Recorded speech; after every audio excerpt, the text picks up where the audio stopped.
The title of this wow this week is called Negotiate. Bring your home court advantage with you. All right, I recently read an article that was published in the Harvard Business Review that is called Negotiate Where You Want to Get What You Want. And its premise is that where you negotiate is as important as what you say. So you should try to negotiate in your office or in a neutral space such as a restaurant. And I think that's sweet. But the point is you're probably not going to be able to do that because your boss might not have read the study, but he or she knows where they feel more comfortable, and that's in their office. So guess what? That's where you're going to be. So with that in mind, we're going to talk about what you can do to bring your home court advantage with you. Before we start, I'm going to take as a given that you set up a review 6 months earlier, you have goals that you're meeting, that you're ready to discuss facts and figures that support your request, not your feelings, don't want to talk about those, that you have, counter arguments to any objection or concern that your boss might have. All right, so you have all that in place. Now what can you do? Number one, optimize the calendar, okay? Don't tack this conversation onto another conversation. Your boss is going to feel ambushed. So, number one. Number two, if your calendar date happens to fall in a week when there's a lot going on in the office, or if your boss has a lot going on at home, then think about rescheduling, okay? Because if there's a gigantic project in the office, or your boss has their mother-in-law visiting, it's not going to be a good week, all right? Think about a different week. And finally, consider the time of day. Maybe your boss comes in like hell on wheels at 8 o'clock in the morning, but they're super mellow after lunch and in a more mentoring mood, or vice versa. The point is you know that.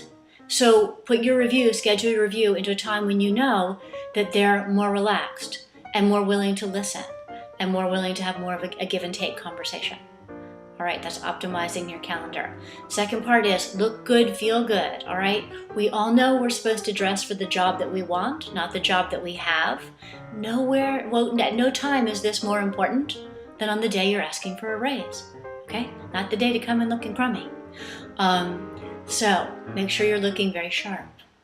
That said, don't be busting out some new big piece of bling or unscrewing the cap of your Mont Blanc pen, all right?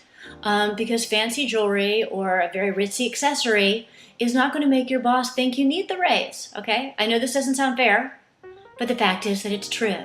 I'm just telling you that it's true. With that said, if you have, a pen that your grandma gave you that makes you feel great, or a pen that your grandpa gave you that inspires you, bring that along. It's nice to have that kind of a talisman on the day. Finally, I need you to channel your inner rock star. We all know about, how rock stars and, actors and even athletes really specify how they want their green room or their tour bus or the locker room, whatever it might be.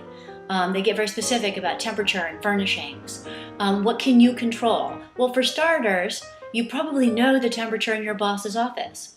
If you always go in there and you're always cold, then, don't go in there dressed for a polar expedition, but layer, because you're going to be in there for a while. Or, and you don't want to look like you're freezing because that's irritating to him or her. Nor do you want to look like you're dropping from heat exhaustion. If you know the office is always hot, then ladies wear something sleeveless, men wear a light jacket. Bear in mind this is going to be a sweaty conversation. So consider those things. I'm going to talk about your sense of smell. I know it sounds crazy, but it's your most powerful sense, and we overlook it. So what can you do? I'm talking aromatherapy. Yes, I am. There's a company called 21 Drops that has 2 blends. One is called Strength, and one is called Willpower, and that's the willpower to say yes to yourself rather than no to somebody else. Take a big sniff of that before you go in.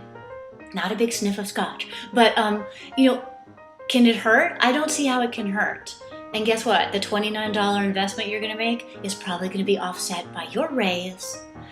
And finally, your boss is sitting there looking at pictures of, his or her loved ones, or their kid, or their pet, or themselves like hella skiing in some remote location, because that makes them feel good.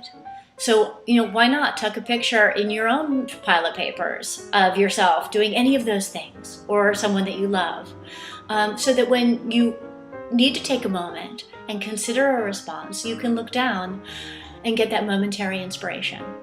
So, I hope these notes are helpful. As I said, it's always probably, it's generally going to be the boss's home court advantage, but I want you to bring your A game with you. Let me know how it goes.